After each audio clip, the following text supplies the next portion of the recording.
I don't know if you are a football fan or not, whether it's pro football, college football, high school football, or another level, but one of the things that I enjoy, not simply watching the game of football, but also explaining it now to my two sons. The other night I was sitting with our youngest and we were watching a game, and I was explaining to him the different positions on the field and how they contribute to the team, what they do.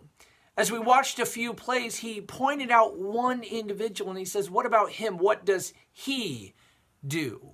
I began to watch that player and I realized that he didn't really do anything. Play after play, he would stand up, but he was letting people run right past him. He didn't block, he didn't tackle, he didn't do anything. And I watched after a few plays, the coach pulled him out, had a very aggressive talk with him, told him that he needed to block, that he needed to do something. He sent him back in a couple plays later, and the same thing occurred play after play. Finally, he was pulled out of the game, but as he was pulled out of the game, I mentioned this to my son, and I said, well, he's not going to be playing anymore because he wasn't doing anything. And my son said, well, he was on the field, so at least he is a football player.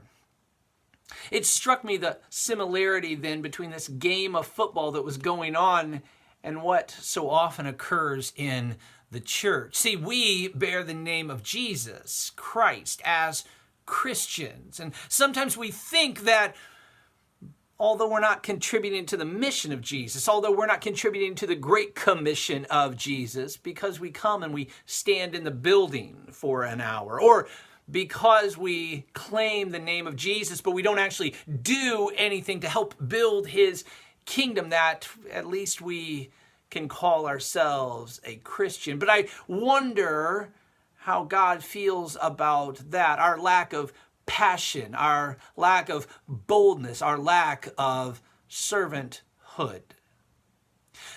Today, I'd invite you to consider, how are you contributing to the mission and the Great Commission of Jesus Christ?